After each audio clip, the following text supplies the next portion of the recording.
አምደናችሁ እንግዲህ ውድ የዩቲዩብ ቻናል ተከታታዮች እንግዲህ በዛሬ ቪዲዮ ላይ ያመጣሁላችሁ ጆን ዳንኤል መፈታቱን አስመልክቶ እስቲ አዲስ መረጃ አለና እስቲ ወደሱ እናያና ቲክቶከሮቹ ጓደኞቹ አዳዲስ በቃ ስሜታቸውን እየገለጹበት ያለ ቪዲዮ አለ። እስቲ አብረን እነ ጆን ዳንኤልን ከእስር መፈታት ወይም ደግሞ ከእስር እንዲፈቱ ውሳኔ መተላለፉን ተከትሎ ብዙዎቹ ስንት ዓመት ተፈርዶባቸው ነው የሚል ጥያቄን ስታቀርቡልኝ ነበር። ታዲያ ይህንን መረጃ ዝርዝሩን ልንገራችሁ። ፌዴራል ከፍተኛ ፍርድ ቤት አንደኛ ልዩ ከባድ ወንጀሎች ከኢትዮጵያ አየር መንገድ ደህንነት ጋር ተያይዞ በወንጀል የተከሰሱትን እነ ጆን ዳንኤልን ማለት ነው በእስራት እንዲቀጡ ወስኖ የታሰሩት ግን በቂ ስለሆነ ከእስር እንዲፈቱ ነው ትዕዛዝ የሰጠው። ታዲያ ተከሳሾች በተከሰሱበት የህግ አንቀጽ ጥፋተኛ የተባሉ ሲሆን ችሎቱ ታዲያ ዛሬው ዕለት የአቃቢ ግን የቅጣት ማክበጃ እንዲሁም ደግሞ የተከሳሾችን የቅጣት ማቅለያ መርምሮ ነው ውሳኔ ያሳለፈው።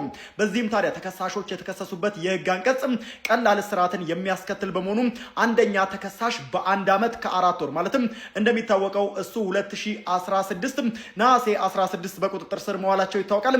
አንድ ዓመት ከ4 ወር አካባቢ አሁን ላይ ታስሯል ማለት ነው። ይህ የጆን ዳንኤል ውሳኔ ነው። ሁለተኛና ሶስተኛ እና እንዲሁም ደግሞ ስድስተኛ ተከሳሾች ደግሞ በ8 ወር እንዲሁም ደግሞ አራተኛ ተከሳሽ በ10 ወር እስራት እንዲቀጡ ወስኗል።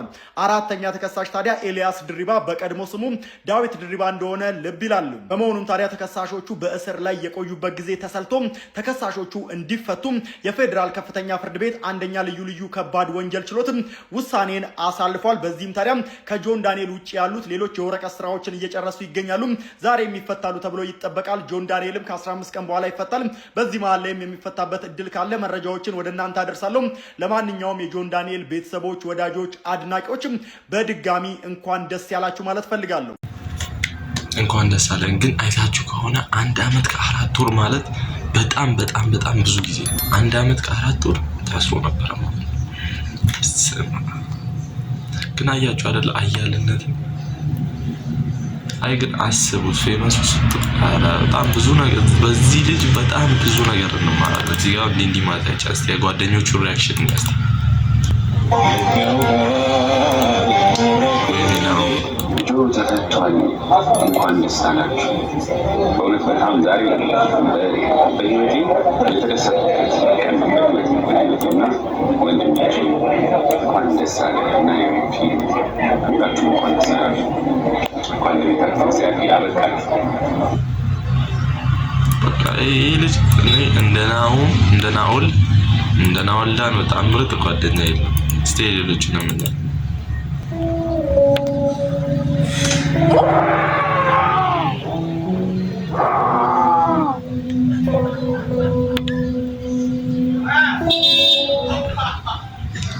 እኔ ብላኪን ጠረጥራለሁ። ብላኪ እያስመሰለም ሊሆን ይችላል። ብቻ ግን ይመችህ መፈታቱ ከሆነ የተመቸክ ይመችህ።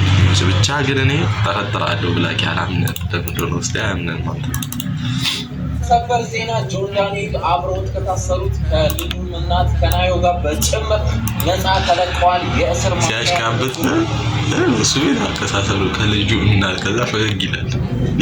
የተወሰደላቸው ነገር ደግሞ ልጅ መውለዳቸው የልጅ መፈጠር የህይወት የነፍስ መዘራት ነው እና እኔ የገረመኝ ሀሳቡን ነው የምናወራው ስለነሱ ሳይሆን እንዳልኳችሁ አንዳንዴ እኛ ችግር ነው የህይወታችን ጦስ ነው ብለን የምናስበው ነገር እግዚአብሔር ነፃ ሊያወጣን የፈጠረው ነገር ሊሆን ይችላል።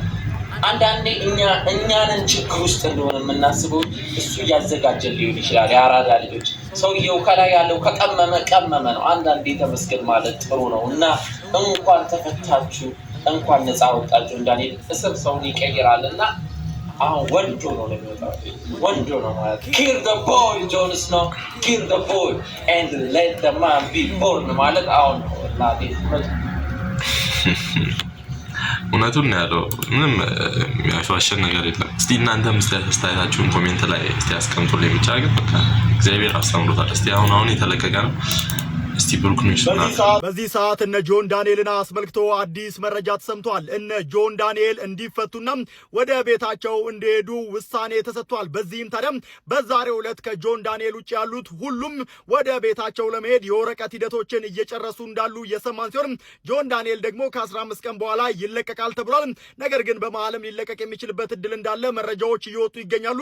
ሁላችሁም ጆን ዳንኤልንም ጨምሮ ሁላችሁም የነ ጆን ዳንኤል ደጋፊዎች፣ ተከታዮች እንዲሁም ደግሞ ቤተሰቦች እንኳን ደስ ያላችሁ ማለት ፈልጋለሁ።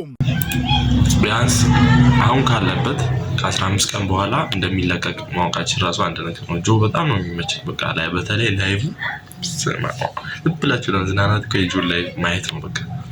እና አሁን ከ15 ቀን በኋላ ይመለስልናል፣ ጆ ይመለስልናል። ወዲያው ቀጥታ ቪዲዮ ይሰራብሻል ጆ። እስካሁን ለተከታተላችሁኝ አመሰግናለሁ። ሰብስክራይብ ማድረግ የዩቲዩብ ቻናል አበረታቱን እና ኮሜንት ላይ ሀሳብ አስተያየታችሁን አስቀምጡልን። በቀጣይ ቪዲዮ እስከምንገናኝ ፒስ